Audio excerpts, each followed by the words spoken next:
সুপ্রিয় নবম দশম শ্রেণীর শিক্ষার্থী, আমরা কিন্তু বাংলা ব্যাকরণ বইয়ের আগের অনুশীলনীর মধ্যে আমরা যে পরিচ্ছেদ 3 পড়ছিলাম, ওটার মধ্যে আমরা কিন্তু এখানে কিছু এমসিকিউ দেওয়া আছে, বেশি না 5টা এমসিকিউ দেওয়া আছে অনুশীলনীর মধ্যে। দেখো সঠিক উত্তরে টিক চিহ্ন দাও।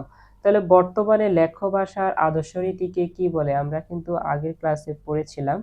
বর্তমানে লেখ্য ভাষার হচ্ছে আদর্শ রীতিকে কি বলে? প্রমিত রীতি বলে। আমরা প্রমিত রীতিতে আমি কিন্তু বলেছিলাম যে তোমাদের এমসিকিউর মধ্যে এই প্রশ্নগুলো থাকবে।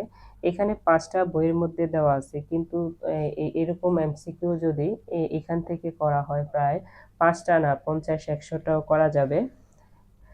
এখন এখানে মেন 5টা দেওয়া আছে। তো দেখো এখানে বর্তমানে লেখ্য ভাষা আদর্শ রীতিকে কি বলে? প্রমিত রীতি বলে। এরপরে আছে বাংলা ভাষার সাধু গদ্য রীতির সূচনা হয় কোন যুগে? 19 শতকের শুরু থেকে। 19 শতকের কি থেকে শুরু থেকে? এরপর আছে নিচের কোনটি সাধু রীতির ক্রিয়াপদ? সাধু রীতির ক্রিয়াপদ হচ্ছে করিল, করিয়ে, করেছে, করতো, করলাম।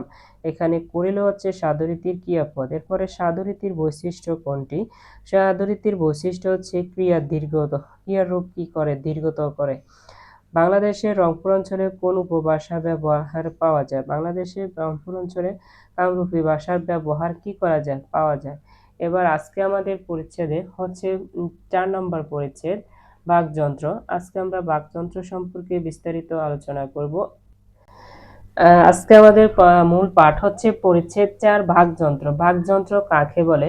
ধ্বনি উচ্চারণ করতে যেসব অপ্রত্যঙ্গ কাজে লাগে। ধ্বনি উচ্চারণ করতে আমরা যে কথা বলি, মানুষই একমাত্র প্রাণী যে কথা বলতে পারে, কিন্তু অন্যান্য প্রাণীরা আমাদের মতো চোখ, কান, নাক, জিহ্বা সবই আছে, কিন্তু তারা কি করতে পারে না?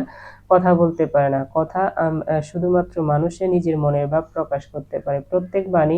প্রত্যেক প্রাণী যেমন গরু, ছাগল, হাঁস, মুরগি সবাই কিন্তু ডাকতে পারে, এরকম ভাষা ব্যবহার, তাদের মতো করে ভাষা ব্যবহার করতে পারে, কিন্তু আমাদের মতো এরকম সরাসরি ল্যাঙ্গুয়েজ ব্যবহার করতে পারে না। আচ্ছা ঠিক আছে, এবার হচ্ছে সেগুলোকে একত্রে বাকযন্ত্র বলে। কি বলে? বাকযন্ত্র বলে। মানব দেহের উপরিভাগে অবস্থিত ফুসফুস থেকে শুরু করে ঠোঁট পর্যন্ত ধ্বনি উৎপাদনে ব্যবহৃত প্রতিটি প্রত্যঙ্গই বাকযন্ত্রের অন্তর্ভুক্ত। তাহলে ফুসফুস কোথায় থাকে আমাদের? এটা বক্ষের মধ্যে থাকে, মানে বুকের মধ্যে ভিতরে থাকে। ওখান থেকে শুরু করে ফুসফুস থেকে শুরু করে যেসব অঙ্গ প্রত্যঙ্গ, ফুসফুসের ভিতর থেকে আমাদের আসছে কণ্ঠনালী, গলার ভিতরে কণ্ঠনালী এবং কি খাদ্যনালী। কণ্ঠনালী দিয়ে আমরা কি করি? ধ্বনি উচ্চারণ করি। শ্বাসনালী দিয়ে, কণ্ঠনালী দিয়ে, শ্বাসনালী দিয়ে শ্বাস নিয়ে, কণ্ঠনালী দিয়ে কি করি আমরা? এরপর হচ্ছে ফুসফুস থেকে শুরু করে ঠোঁট পর্যন্ত ধ্বনি উৎপাদনে ব্যবহৃত প্রতিটি প্রত্যঙ্গই বাকযন্ত্রের কি হয়? অন্তর্ভুক্ত। বাকযন্ত্রের বিভিন্ন অংশ নিচের ছবিতে দেখানো হলো এবং এগুলোর সংক্ষিপ্ত পরিচয় পর্যায়ক্রমে তুলে ধরা হলো। বাকযন্ত্র, এখানে একটা সুন্দর একটা চিত্র আছে, এটা পরীক্ষায় অনেক সময় এই চিত্রটাও আসে। চিত্রটা যদি একটু ভালো করে লক্ষ্য করো তাহলে দেখতে পারবা যে প্রথমে আমাদের এটা হচ্ছে আমাদের মস্তিষ্ক, এটা হচ্ছে একজন মানুষের মাথা।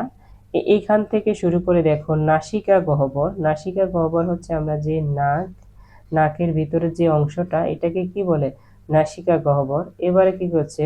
নাসারন্ধ্র। নাসারন্ধ্র হচ্ছে আমাদের যে দুটা নাকের ছিদ্র আছে, যেটা দিয়ে আমরা শ্বাস নিই এবং কি এটাকে কি বলে? নাসারন্ধ্র। এবার হচ্ছে ওষ্ঠ। ওষ্ঠ মানে হচ্ছে ঠোঁট, দুই ঠোঁট আমাদের আছে যেটা, এটা হচ্ছে ওষ্ঠ। আর দন্ত, দন্ত মানে হচ্ছে দাঁত, এটা দেখতে পাচ্ছ তোমরা, দন্ত মানে হচ্ছে দাঁত। পরে জীব, জীব তো আমরা সকলে তোমরা চেনো। এরপরে হচ্ছে নিচের চোয়াল। নিচের চোয়াল হচ্ছে থুতনি, আমাদের যে মুখের মধ্যে যে থুতনিটা থাকে এটাকে বলা হয় নিচের চোয়াল। মুখ গহ্বর। মুখ গহ্বর হচ্ছে মুখের ভিতরে, মানে আমরা যে জিহ্বা থাকে, জিহ্বার গোয়াটাকে মুখ গহ্বর বলে। দিকের গোয়া বা মাঝখানে যেটা যে অংশটা থাকে আর কি, এটাকে মুখ গহ্বর বলে। এটা হচ্ছে শ্বাসনালী। এখানে দুইটা নালী দেখতে পাচ্ছ, এটা হচ্ছে, একটা হচ্ছে শ্বাসনালী আর একটা কি হচ্ছে? খাদ্যনালী। একটা হচ্ছে শ্বাসনালী, একটা হচ্ছে খাদ্যনালী। দুটা কিন্তু আলাদা বায়ুপথ। দুটা দিয়ে, একটা দিয়ে খাবার যায়, একটা দিয়ে শ্বাস নিই আমরা। এবার এই সাইডে যদি দেখো দন্তমূল, দন্তমূল কোথায় আসছে দেখো, এটা হচ্ছে দাঁত আর দন্তমূল হচ্ছে এখানে। দন্তমূল হচ্ছে দাঁত থেকে একটু সামান্য উপরে দন্তমূল। এবার হচ্ছে শক্ত তালু, শক্ত তালু হচ্ছে এটা, শক্ত তালু কোনটা, এটা।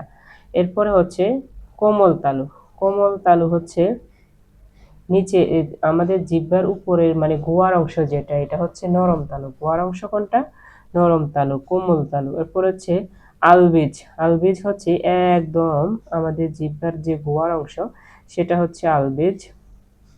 এরপর হচ্ছে গলবিলীয় গহ্বর। এরপর হচ্ছে অবি জিহ্বা, ও অধি জিহ্বা হচ্ছে জিহ্বার একদম গোয়ার ভাগ, এটাকে কি বলে, এটা হচ্ছে অধি জিহ্বা। তারপরে হচ্ছে ও ষড়যন্ত্র, ষড়যন্ত্র হচ্ছে যেটার মাধ্যমে আমরা মানে একদিকে যে যন্ত্রের মাধ্যমে মানে বায়ুপথটা আমাদের, আমরা যখন আমরা কথা বলা বন্ধ করে দিই বা যখন আমরা খাবার খাই তখন কিন্তু আমাদের এই শ্বাসনালীটা এদিকে একটা যন্ত্রর সাহায্যে এটা বন্ধ থাকে, কিন্তু যখন খাবার খাই তখন কিন্তু এটা ওপেন হয় আর কি। এরপর হচ্ছে খাদ্যনালী, খাদ্যনালী হচ্ছে এটা। আর ফুসফুস তো আমাদের হচ্ছে নিচের দিকে, দেখো ফুসফুস হচ্ছে নিচের দিকে, এটা হচ্ছে ফুসফুস। তাহলে বাকযন্ত্রের বিভিন্ন প্রত্যঙ্গ, তাহলে ফুসফুস হচ্ছে এটা সবটা, এটা দেখতে এরকম। তাহলে ফুসফুস থেকে শুরু করে বাকযন্ত্র বলতে আমরা ফুসফুস থেকে শুরু করে যে যে অঙ্গ প্রত্যঙ্গগুলা আমাদের ধ্বনি উচ্চারণ করতে সাহায্য করে সবগুলোকে আমরা কি বলি, বা এক অর্থে বাকযন্ত্র বলি। এক অর্থে কি বলি, বাকযন্ত্র বলি। যদি একটি বাক্যে প্রকাশ করতে হয় বা একটি ওয়ার্ডে প্রকাশ করতে, তখন আমরা কি বলি, বাকযন্ত্র বলি। এই কতগুলা দেখতে তোমরা দেখতেই পাচ্ছ, এখান থেকে এখান পর্যন্ত, বুক পর্যন্ত, মাথা থেকে বুক পর্যন্ত ফুসফুস। এখানে যতগুলো অঙ্গ প্রত্যঙ্গ ধ্বনি উচ্চারণে বা ভাষা উচ্চারণের প্রয়োগ হয় সবগুলোকে কি বলে, বাকযন্ত্র বলে। আশা করি তোমরা বাকযন্ত্র কি সেটা বুঝতে পারছো। এবার আসো আমরা ফুসফুস কি সেটা একটু সম্পর্কে জানবো। এবার ফুসফুস, ফুসফুস হচ্ছে ধ্বনি সৃষ্টিকারী বায়ু প্রবাহের উৎস। ফুসফুস, ফুসফুস থেকে আমরা কি, যখন একটা মানুষ মরে যায় তখন কিন্তু তার জিহ্বা, গলনালী, চোখ মানে ইত্যাদি শরীরের কোনো অঙ্গ প্রত্যঙ্গ নষ্ট হয়ে যায় না। সকল অঙ্গ প্রত্যঙ্গ কিন্তু তার কাজ না করলেও সেটা কিন্তু অক্ষত থাকে। কিন্তু যখনই ফুসফুসটা বন্ধ হয়ে যায়, তখনই মানুষ ফুসফুস বলতে বন্ধ হয়ে যায়, তখনই কিন্তু আমরা মানে যে আমাদের কেউ কলিজাও বলতে পারো, এটা যখন বন্ধ হয়ে যায় তখনই মানুষ মৃত্যু ঘোষণা করে। তো এখানে বলা হচ্ছে ধ্বনি সৃষ্টিকারী বায়ু প্রবাহের উৎস হচ্ছে ফুসফুস। একটা ফুসফুস যখন মায়ের পেটে 4 সপ্তাহ যায় একজন শিশু, তখন থেকে এই ফুসফুসটা আল্লাহ তাআলা মানে তার হৃদয়ে বা তার দেহে ফিটিং করে দেয়। সেটা মৃত্যুর 1 মিনিট বা 1 সেকেন্ড আগে পর্যন্ত নন স্টপ চলতে থাকে, কখনোই সেটা বন্ধ হয় না। মানুষ যত অসুস্থ হোক বা যাই হোক, যখন ফুসফুস বন্ধ হয়ে যায় তখনই সেটা কি তার মৃত্যু ঘোষণা করা হয়।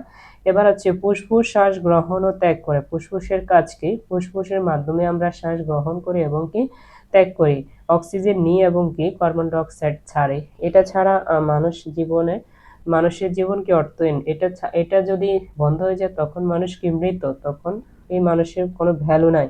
তখন এটা কি করতে হয়, যদি মুসলিম হয় কবর দিয়ে দিতে হয়, আর অন্য অন্য ধর্মাবলম্বী হলে হয়তো পড়ে ফেলতে হয়। মূলত শ্বাস ত্যাগের মাধ্যমে ধ্বনি উৎপন্ন হয়। মূলত কি ত্যাগের মাধ্যমে ধ্বনি উৎপন্ন হয়, শ্বাস ত্যাগের মাধ্যমে। আমরা যে প্রতিনিয়ত নিঃশ্বাস পালাচ্ছি এবং নিঃশ্বাস গ্রহণ করছি, সেটার মাধ্যমে কি হয়, ধ্বনি উৎপন্ন হয়। এবার হচ্ছে শ্বাসনালী, শ্বাসনালী কি কাকে বলে, ফুসফুস থেকে বাতাস শ্বাসনালী দিয়ে মুখ, বিবর ও নাসারন্ধ্র দিয়ে বের হয়ে আসে। ফুসফুস থেকে যে বাতাস আমাদের বাইরে হয়, শরীর থেকে বাইর হয়, সেটা শ্বাসনালীর মাধ্যমে বাইর হয়। ফুসফুসে আমাদের প্রতিনিয়ত 1 সেকেন্ডে 72 বার আমাদেরকে ফুসফুসে আমরা নিঃশ্বাস নিই এবং কি ভিতরে গ্রহণ করি। তাহলে 72 বার যে আমরা শ্বাস নিচ্ছি এবং কি পালাচ্ছি, সেটা কিসের সাহায্যে নিচ্ছি, সেটা শ্বাসনালীর সাহায্যে নিচ্ছি। এ কারণে আমাদের গলার ভিতরে 2টা নালী আলাদা আছে, একটা শ্বাসনালী, একটা খাদ্যনালী। শ্বাসনালীর মাধ্যমে আমরা শ্বাস নিই, আর খাদ্যনালীর সাহায্যে আমরা খাদ্য খাই। যদি শ্বাসনালীর ভিতরে কখনো খাদ্য ঢুকে যায় তাহলে কিন্তু আমাদের অনেক প্রবলেম হয়ে যায়, শ্বাস নিতে কষ্ট হয়, বা অনেক সময় এই শ্বাস আটকিয়ে কিন্তু অনেক মানুষ মারাও যেতে পারে। এবার আসি, তো প্রিয় শিক্ষার্থী, এবার আসো আমরা সে স্বরযন্ত্র, আমরা শ্বাসনালী সম্পর্কেও জানতে পারছি। এবার হচ্ছে আমাদের স্বরযন্ত্র। স্বরযন্ত্র কাকে বলে? শ্বাসনালীর উপরের অংশের স্বরযন্ত্রের অবস্থান, শ্বাসনালী যেখান থেকে অবস্থান আছে, আমরা কিন্তু একটু আগে চিত্রের মধ্যে দেখছিলাম স্বরযন্ত্রের অবস্থান যেখানে ছিল শ্বাসনালী, এই অবস্থানটা শ্বাসনালীর একটু কি উপরের অংশে মেরুদণ্ডের 4, 5, 6 নং অস্থির পাশে থাকে। মেরুদণ্ড, আমাদের পেটের মাঝখানে একটা লম্বা মেরুদণ্ড আছে। এই মেরুদণ্ডের কত নং অস্থির মধ্যে থাকে? অস্থি মানে জয়েন্ট আর কি, ওটার মধ্যে থাকে। এই অংশটি নলের মতো। এই অংশটি কিসের মতো? নলের মতো। নল তো প্রায় তোমরা অনেকেই চেনো। এটা ধরো একটা স্যালাইনের লতার মতো। নল বলতে এরকম কিছু বোঝাচ্ছে আর কি। স্যালাইনের লতা যদি বলি তাহলে হয়তো একটু সহজ হবে। বাতাস স্বরযন্ত্রের মধ্য দিয়ে বেরিয়ে আসে। বাতাস কিসের মাধ্যমে বেরিয়ে আসে? স্বরযন্ত্রের মধ্য দিয়ে বেরিয়ে আসে, ফলে ধ্বনি সৃষ্টি হয়। কিসের সৃষ্টি হয়? অধিজিহ্বা, স্বররন্ধ্র, তারপরে ধ্বনিদ্বার ইত্যাদি স্বরযন্ত্রের কি অংশ? জীব। জীব তো তোমরা সকলেই জানো, এই জীব দিয়ে আমরা জন্ম থেকে মৃত্যু পর্যন্ত যা অপরিবর্তিত থাকে, জন্ম থেকে মৃত্যু পর্যন্ত নানা নানা খাবারের স্বাদ এটা থেকে নিয়ে থাকি। এই জীব আমরা ছোট বড় সকলেই তোমরা চেনো। মুখ গহ্বরের নিচের অংশে জীবের অবস্থান থাকে। বাকযন্ত্রের মধ্যে জীব সবচেয়ে সচল ও সক্রিয় প্রত্যঙ্গ। জীবের সাহায্যে আমরা অনেক কিছুই কি করে থাকি। জীবের উচ্চতা অনুযায়ী, সম্মুখ পশ্চাৎ অবস্থান অনুযায়ী এবং মুখ গহ্বরের বিভিন্ন অংশের সঙ্গে জীবের স্পর্শের প্রকৃতি অনুযায়ী ধ্বনি বৈচিত্র্য কি হয়? তৈরি হয়। এবার আছে আলবেজ। আলবেজটা কি? আলবেজ সম্পর্কে এবার যদি দেখো, আলবেজটা কি? মুখ গহ্বরের কোমল তালুর পেছনে ঝুলন্ত মাংসপিণ্ডের নাম হচ্ছে আলবেজ। দেখবা ছোট্ট একটা লম্বাটে আকৃতির, আমাদের গলার ভিতর জিহ্বার গোয়ার মধ্যে একটা লম্বাটে আকৃতির, সেটা দেখতে আঙ্গুর ফলের মতো এরকম চিকন লম্বা হবে। এরকম একটা কিছু একটা আমাদের গলার ভিতরে, মানে জিহ্বার গোয়ার ভিতরে ঝুলে আছে। এটাকে আমরা আলবেজ বলি। এটাকে আমরা কি বলি? আলবেজ বলি। ধ্বনি উচ্চারণের সময়ে কোমল তালুর সঙ্গে আলবেজ নিচে নেমে এলে বাতাস মুখ দিয়ে পুরোপুরি বের না হয়ে খানিকটা নাক দিয়ে বের হয়। যখন আলবেজটা ধ্বনি উচ্চারণ করি, যে কোনো শব্দ উচ্চারণ করি বা ধ্বনি উচ্চারণ করি, তখন আলবেজটা নিচের দিকে নেমে যায় এবং কি পুরোপুরি বন্ধ হয়ে যায় না। মানে আমাদের শ্বাসনালীটা পুরোপুরি বন্ধ হয়ে যায় না, কিছুটা খোলা থাকে। তো আমরা সেই কারণে নাক দিয়ে কিছু শ্বাস নিই এবং কি আলবেজ দিয়েও কিছু কি করে শ্বাস নিই। খানিকটা নাক দিয়ে বের হয়, এর ফলে নাসিক্য ধ্বনি তৈরি হয়। এরপরে কি ধ্বনি তৈরি হয়? নাসিক্য ধ্বনি তৈরি হয়। এবার হচ্ছে তালু। তালু হচ্ছে আমাদের জিহ্বার একদম অপোজিট সাইডে যেই ছাদ থাকে আর কি, মুখ বিবরের ছাদকে বলা হয় তালু। তালুর দুইটি অংশ থাকে, একটা হচ্ছে কোমল তালু আর একটা হচ্ছে শক্ত তালু। শক্ত তালু হচ্ছে আমাদের দাঁতের গোয়ার সাথে যে তালুটা থাকে সেটা হচ্ছে শক্ত তালু। নরম তালু হচ্ছে জিহ্বার গোয়ার সাথে যে তালুটা থাকে সেটা হচ্ছে নরম তালু। আনুনাসিক স্বরধ্বনি উচ্চারণে কোমল তালু নিচে নামে। কোমল তালু ও জিহ্বমূলের স্পর্শে কণ্ঠধ্বনি উচ্চারিত হয়। দন্তমূলের শুরু থেকে কোমল তালু পর্যন্ত বিস্তৃত অংশকে বলা হয় শক্ত তালু।